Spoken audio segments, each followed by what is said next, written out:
waxaan halkan ka salaamayaa dhammaan ummadda Soomaaliyeed meel kasta ay joogaan kuwaas oo u jeeday ama indhaha ku haya doorashadii Soomaaliya oo socotay inay dhamaatay iyo meeshay marayso rajaynayana inay dawlad iyo helaan oo doorashadu ay u dhamaato marka koobaad doorashadii inta badan way soo dhamaatay inta kaleeto oo daarsan xawli bay ku socotaa in waqti dhow soo dhamaato baan rajaynaynaa goobaha ay ka dhamaatay waxa weeye Somaliland waxay 46 kursi oo ay lahayd way soo dhamayeen maanta ay soo gabagabowday sidoo kaleeto Barawe iyagana way soo dhamaatay 26kii goobaha koobaad oo dhan inta badan hawshu way ka socotaa waana gabagabo goobaha labaadna Banaadir baa waxa soo dhamaatay Barawe waxaana ku jira Gaalkacyo iyo Boosaaso ayaa iyadana la asteeyay oo iyadana asbuucan soo socota inay ka bilaabato rajaynayna guud ahaan kuraasta soo baxday 165 weeye waxaa harsan 110 kursi oo aan rajaynayno inay iyadana waqti dhow noogu soo dhamaato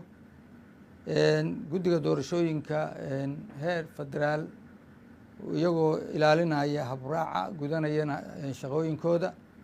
waxay horey u joojiyeen 3 kursi oo kala ah 154 iyo hob 103 iyo hob 86 kuraastaas oo habraaceedu uu khaldamay amba aan ku toosnayn sidii loogu talagalay dib ayaa looga fiirsanayaa si inta ka horeysana waa la joojiyay oo sidoodaas ayay ahaanayaan waxaan rajaynayaa insha Allah guud ahaan doorashadu inay dhaqso u soo dhamaato oo goobaha hadda weli aan laga bilaabin dhaqso looga bilaabo waxaan rajaynayaa insha Allah in dawlad Soomaaliyeed oo dhaqso ay noo dhalato 275 xildhibaan oo laga rabay aqalka hoosena ay dhaqso u soo dhamaato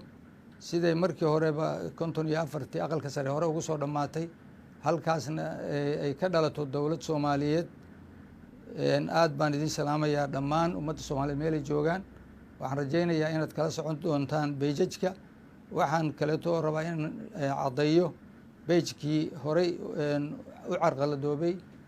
guddiga inuu gacanteena ku jiro isaga oo aan wax dhibaato aanu qabin hadda kadibna laga raaci doono ama lagala xiriiri doono lagala socon doono waxyaabaha doorashada ku saabsan iyo meelaha ay marayso